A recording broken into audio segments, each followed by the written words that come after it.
Hello and welcome again. Welcome to a new program, to a new edition, yes, of Vaughan and Vivo. Me, I'm your teacher. Don't you remember me? Yeah? El de ayer. The same guy. Dicho malo nunca muere.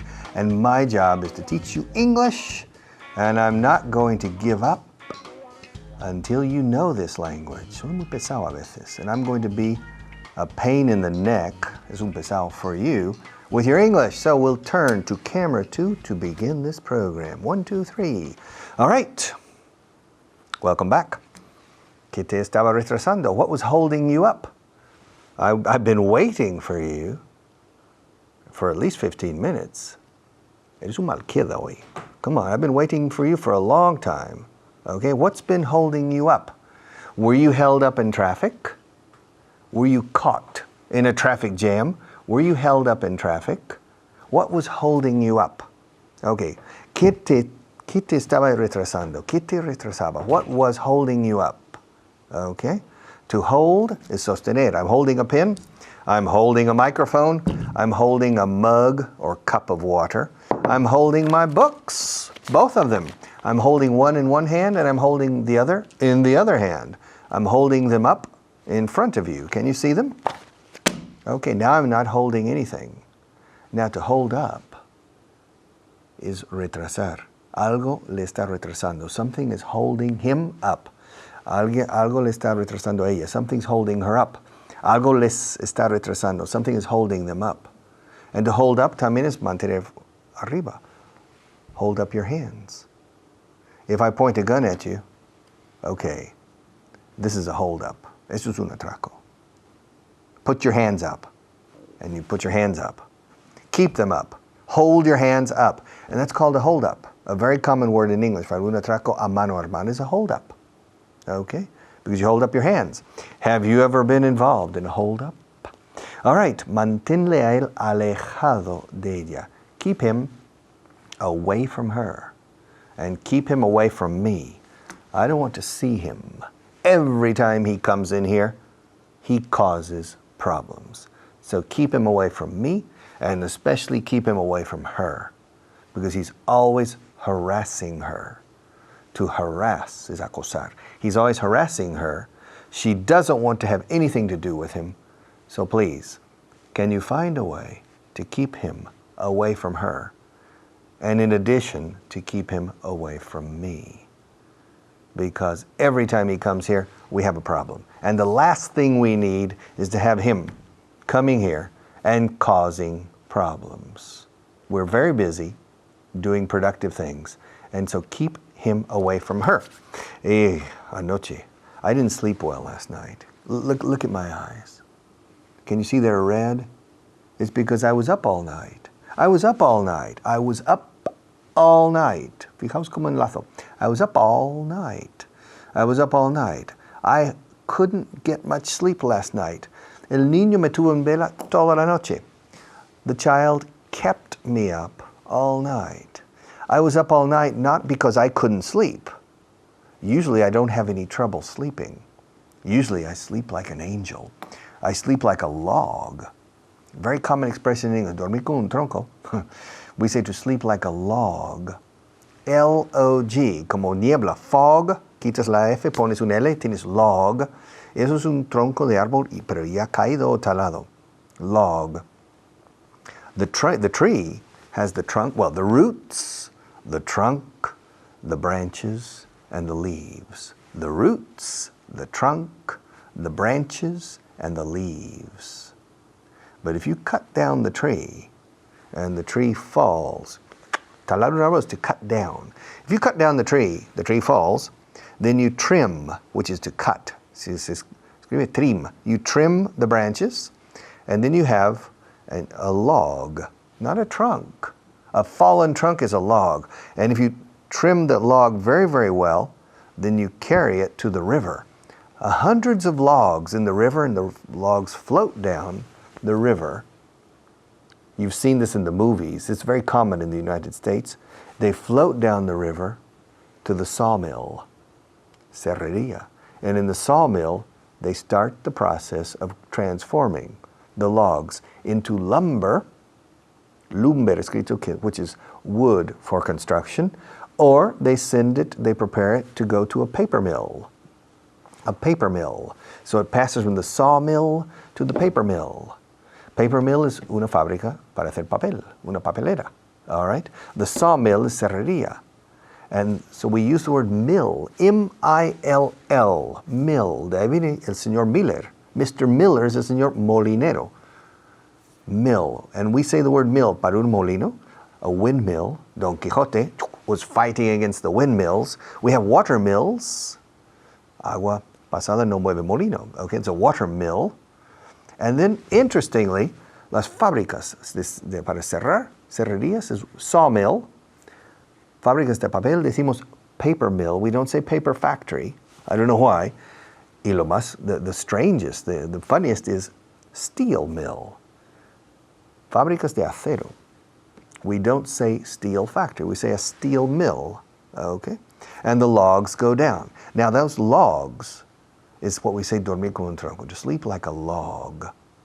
To sleep like a log. And I usually sleep like a log.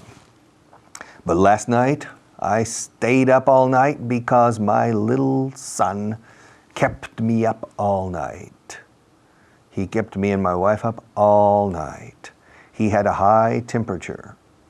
He had a high fever, 40 degrees. Yeah, we were worried. And we were worried that his temperature would continue to go up and start to become dangerous. So I took a sheet, a complete sheet, a sábana. I took a sheet. I put it in the bathtub. I turned on the water of the bathtub, T-U-B, tub. Tub significa una tina, pero también es la bañera. A bathtub. And I turned on the cold water. I soaked, empapé, to soak, escrito soak, okay? I soaked the sheet in cold water. I wrapped it around the baby boy, okay? And his fever came down to about 38.5, okay?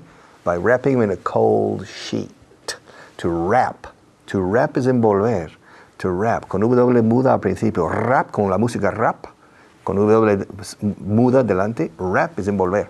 When you buy Christmas presents, sometimes you wrap the presents yourself, or sometimes you ask the people in the shop or the store to wrap the presents themselves, okay? And in this case, I wrapped the child with a wet sheet, very cold water, and it brought the temperature down, okay? We needed to find a way to lower the child's temperature. The fever, okay? Fever. Fiebre, fever, fever. Everybody's got the fever. Temperature, se dice mucho, sobre todo en Reino Unido más que en Estados Unidos. Estados Unidos decimos más, tengo fiebre, I have a fever, tengo una fiebre. In Britain, it's more common, you have a temperature. A slight temperature is décimas. A temperature is fiebre. Okay, y el niño me tuvo en vela toda la noche. The child kept me up. Aquí usamos to keep. Igual que en la frase anterior, manténle a ese tío alejado de ella. Keep that guy away from her. En el segundo caso, to keep también. El niño me tuvo en vela. The child kept me up. O sea, me mantuvo arriba, levantado. The child kept me up all night. So I was up all night. I had to stay up all night looking after the child. Tenemos que mantenernos con los tiempos actuales. We have to keep up with the times. Yeah, we have to keep up with the times. And we have to keep up with the Joneses. That's a very common expression in the United States, to keep up with the Joneses. Con los Jones. Como con los Pérez. Tenemos que mantenernos al ritmo de los Pérez. Yeah, we have to keep up with the Joneses. You notice that the Joneses bought a washing machine, and we don't have a washing machine. My God. Well, let's buy a washing machine. You've noticed that the Joneses, los Jones, los Pérez, the Joneses have bought a dryer. Secadora. Well, let's buy a dryer. You've noticed that the Joneses have bought a dishwasher for the kitchen, to wash the dishes. Well, we need to buy a dishwasher. This was very common in my country in the 50s especially, and in part of the 60s. For about 15 years, from 1950 to 1965, there was a consumption generation that was constantly buying new things for the house, and we had to keep up with the times. Tenemos que mantenernos al día con los tiempos actuales. We have to keep up with the times. Everybody has a dishwasher now, and we don't. Darling, let's buy a dishwasher. Everybody has 2 cars, husband and wife. Darling, why don't you buy me a car?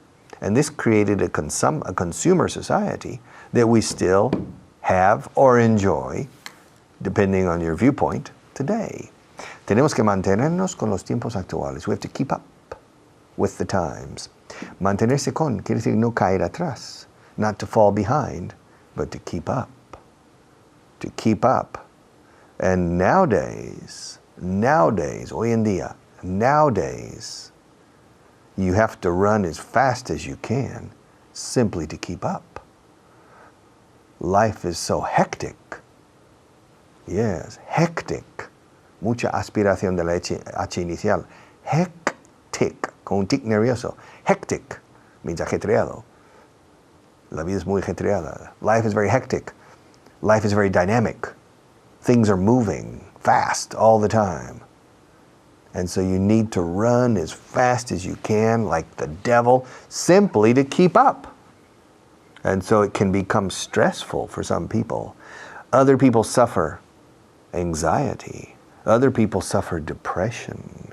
Other people suffer psychosomatic illnesses, which are more common today than perhaps 100 years ago. It's because nowadays things are moving way too fast. And for some people, it's simply impossible to keep up. All right. For me, it's not easy either. Yeah. In my job, I'm an English teacher. The only thing I know how to do is to teach English. Yeah, I've been teaching English for the past 35 years. Presente perfecto continuo. I've been teaching English for the past 35 years, and I don't know how to do anything else.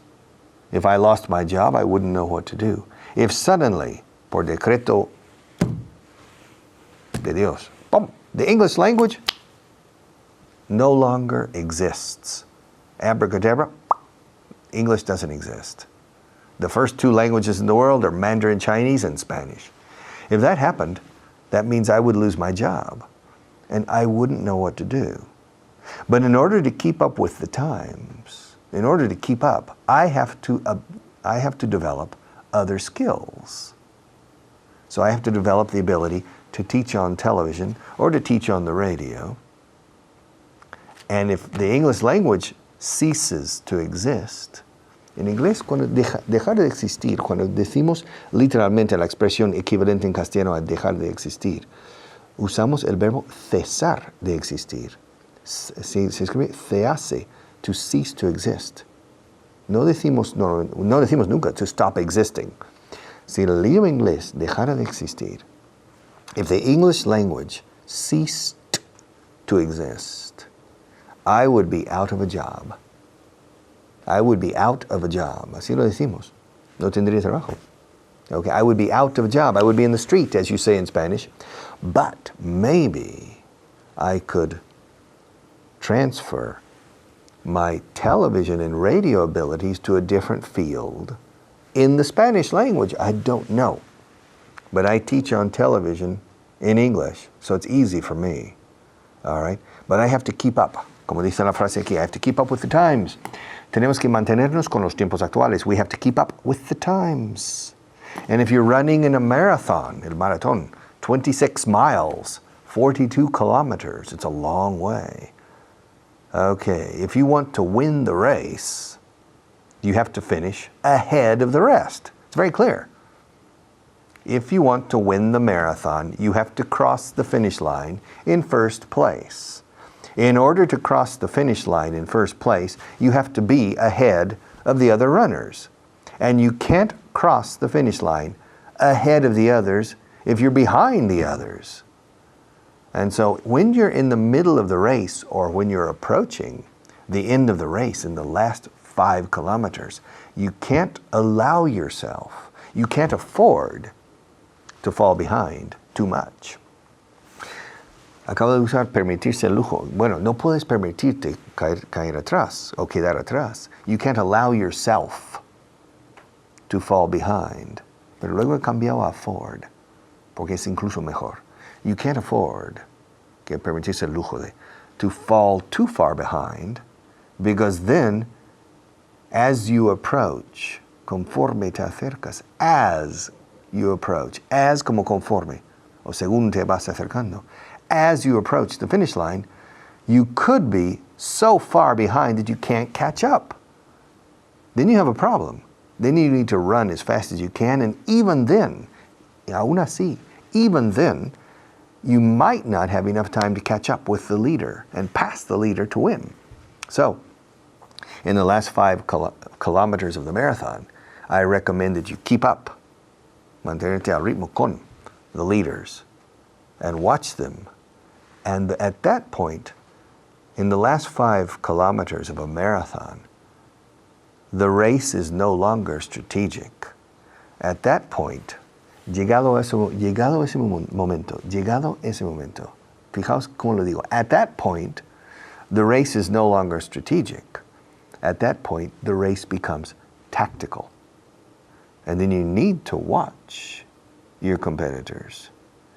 My philosophy in running and in life is never to pay attention to your competitors. But if you have reached kilometer 38, for example, in the marathon, and you're not clearly ahead of all the rest, then the race becomes tactical. And then at that point, you need to watch your competitors and judge their abilities, to judge how much endurance or stamina, cuánto fondo les queda, they still have, and to act accordingly, okay? And to save as much energy for the last 300 meters to run as fast as you can, to keep up and move ahead and to win the race. Okay, the next one. Él está continuamente preguntándome por ti. He keeps asking about me. He keeps asking me about you, I'm sorry. I don't know why. Debes de gustarle. Yeah, he must like you. Fijaos cómo en inglés es al revés. Yo digo, mira, si él está siempre detrás de mí preguntándome por ti, debe ser que tú le gustas. Debes de gustarle. En inglés lo digo al revés. Él debe de apreciarte. He must like you. El verbo to like, en inglés, se traduce por gustar. Me gusta este micrófono. I like this microphone. Entonces, en castellano, es el micrófono quien actúa sobre mí, gustándome, dándome placer. Este micrófono me gusta. Es el micrófono quien actúa sobre mí. Pero en inglés, yo actúo sobre el objeto. I like this microphone. So really, the verb to like es como valorar o apreciar. Yo valoro, yo aprecio este micrófono. Yo te aprecio a ti. I like you. Me caes bien. I like you. Me gustas. I like you. Okay? Me caes bien. Now, he keeps asking me about you. Why does he keep asking me about you? Okay? Maybe he likes you. Who knows? But he keeps asking me about you. And Julio, the producer here, I have a constant fight with Julio. Every time I sit down at this table to give the class, the microphone is this way, and that's backwards. I don't want you to see the back part of the microphone, and so he keeps putting the microphone this way. R, insiste en hacerlo así, and I always turn it around when I start, because Julio keeps putting it on the table the wrong way, backwards, facing you, the back, and I don't want that. And so I keep turning it, and he keeps changing it, and I keep turning it back, and he keeps... The verbo to keep, además de los otros significados que hemos visto aquí, y además del significado clásico de guardar, I keep my money in the bank, okay? Tiene el insistir, keep más un gerundio, okay? Insistir, R que R, hasta la pesadez, okay? They keep telling me, siguen insistiendo que no use mis libros. They keep telling me not to use these books. But I need these books. Without these books, I'm nothing. I'm nobody. Without these books, I can't do my job. But they keep telling me that I need to learn how to teach without the books. All right? And I need to learn how to teach without holding a pen. And they keep telling me day after day, week after week, month after month, mes tras mes, día tras día, semanas tras semanas, day after day, week after week, month after month. They keep telling me, why do you need to use a pen? Stop holding the pen. Besides, you keep looking at it. No paras de mirar al boli mientras hablas. And you're looking at the pen and not at the camera. You keep looking at the pen. And I said, well, fine. I'll stop looking. Gerundio, dejar de mirar. I'll stop looking at the pen. I'll keep the pen over here. And they say, no, because then you start looking at your fingers, your fingernails, and you keep looking at your hands. Okay. Well, maybe it's a nervous tic I have. But I need something in my hand when I teach. Not only on television, but in any type of class. If you come here and you sit in front of me and I'm your teacher and you're my student, I'll probably have a pen in my hand, using it all the time. Okay? And you can ask, why do you keep holding a pen all the time? ¿Por qué sigues RQR con un boli en la mano? I don't know. It's just something I do. I've been teaching for so many years that you can't change me. Eh? First of all, you can't change a man. It's impossible. Many women think they can change men. Impossible. Second, I'm an old man now. And you can't teach an old dog new tricks. Do you know the expression? You can't teach an old dog new tricks. Yeah. Perro viejo, eh?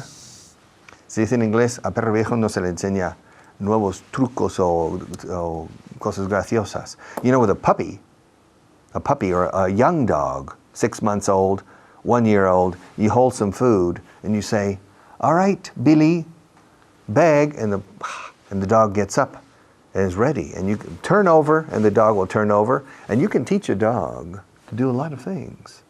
Now, if the dog is 12 years old or 13 years old and you say, okay, Jimmy, turn over, and Jimmy looks at you like you're crazy. You can't teach an old dog new tricks. It's a very common expression in English, which means people at my age, if I have the bad habit of holding a pen in my hand the whole time during class, you're not going to change me now, Julio. Julio's up in the sound booth, watching. There's no way. No hay forma. Para nada me vas a cambiar. Yeah, eh? There's no way, Jose. There's no way you're going to change me. I'm not going to change anymore. Not that I don't want to change. No es que yo no quiera cambiar. No puedo. No es que no quiere. It's not that. No es que no. Es igual en inglés que en español. It's not that. It's not that. It's not that. Y curiosamente no decimos la otra forma de contracción, it isn't. Hay dos contracciones para no es. It's not. It isn't. Y no solemos decir, it isn't that, en esta expresión. It's not. It's not that I don't want to change, Julio.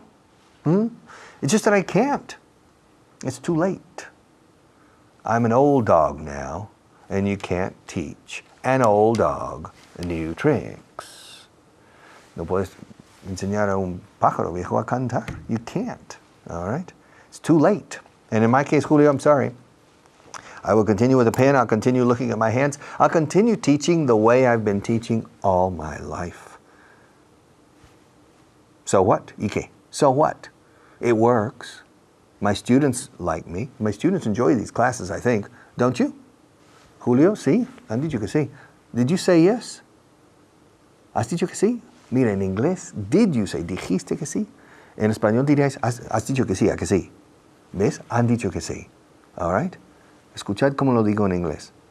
Did you say yes? You see, they said. Uso el pasado simple. No el presente perfecto o el pretérito perfecto como usáis aquí. All right. You do like this class, don't you? I thought so. Thanks. All right, we're going to take a short break. Are you ready to take a break? I'm a bit tired.